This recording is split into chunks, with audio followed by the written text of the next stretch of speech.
பிரியாணின்னு சொன்னாலே நாக்கில் எச்சில் வரும். பிரியாணின்னா யாருக்கு தான் பிடிக்காது? பெரியவங்கலேருந்து சின்னவங்க வரையும் கேட்டு விரும்பி சாப்பிடக்கூடிய ஒரே பொருள்னு பார்த்தீங்கன்னா அது பிரியாணி தாங்க.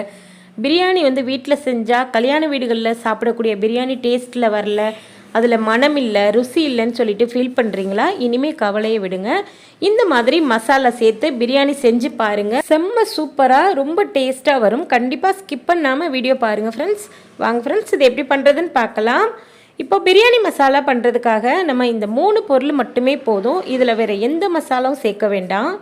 பட்டை, ஏலக்காய், கிராம்பு இந்த 3 பொருள் மட்டுமே சேர்த்து பிரியாணி செஞ்சு பாருங்கள். செம்ம டேஸ்ட்டாக இருக்கும். இனிமேல் நீங்கள் கடையில் கரம் மசாலா, பிரியாணி மசாலா இந்த மாதிரி நீங்கள் தனித்தனியாக மசாலா வாங்க தேவையில்லை. இந்த ஒரு மசாலா மட்டுமே போதும்.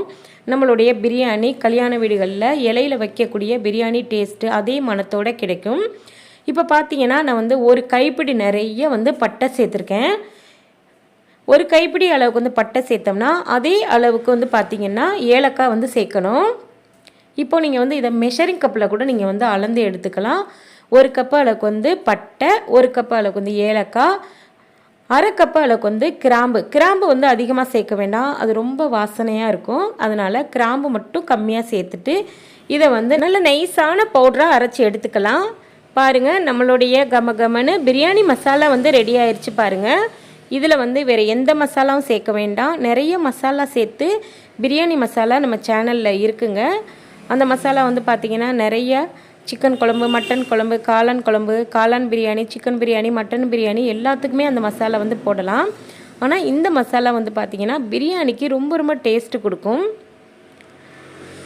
இப்போது நம்மளுடைய பிரியாணி மசாலா ரெடியாக இருக்குது. இதை நல்ல ஒரு கண்ணாடி பாட்டிலில் நல்ல காட்டன் துணி வச்சு ஈரம் இல்லாத பாட்டிலில் போட்டு வச்சுட்டிங்கன்னா 1 வருஷம் ஆனாலும் கெட்டு போகாது. 1 கிலோ அளவுக்கு அரிசி எடுத்துகிட்டு 1 கிலோ மட்டன் எடுத்து பிரியாணி செய்ய போகிறீங்கன்னா இதுலேருந்து இந்த மசாலாவிலேருந்து பார்த்தீங்கன்னா 1.5 டேபிள் ஸ்பூன் அளவுக்கு மசாலா சேருங்க. செம்ம டேஸ்ட்டாக இருக்கும். 1/2 கிலோ எடுத்திங்கன்னா அதுக்கேற்ற மாதிரி கணக்கு பண்ணிக்கலாம். 1/4 கிலோ எடுத்திங்கன்னா அதுக்கேற்ற மாதிரி கணக்கு பண்ணிக்கோங்க. ஆனால் பார்த்தீங்கன்னா 1 கிலோ அரிசிக்கு 1 கிலோ மட்டனுக்கு 1.5 டேபிள் ஸ்பூன் அளவுக்கு இந்த மசாலா சேர்த்து பிரியாணி செஞ்சு பாருங்கள். கண்டிப்பாக சொதப்பல் இல்லாமல் பாய் விட்டு பிரியாணி உங்களுக்கும் கண்டிப்பாக வருங்க. இந்த மாதிரி பிரியாணி மசாலா உங்களுக்கு கண்டிப்பாக பிடிச்சிருக்குன்னு நினைக்கிறேன். பிடிச்சிருந்தா உங்கள் ஃப்ரெண்ட்ஸ் கூட நிறைய ஷேர் பண்ணுங்கள். இது வரைக்கும் நம்ம சேனலை ஃபாலோ பண்ணாத நண்பர்கள் கண்டிப்பாக ஃபாலோ பண்ணிவிட்டு லைக் பண்ணி ஷேர் பண்ணுங்கள். தேங்க்யூ. தேங்க்ஸ் ஃபார் வாட்சிங். பாய்.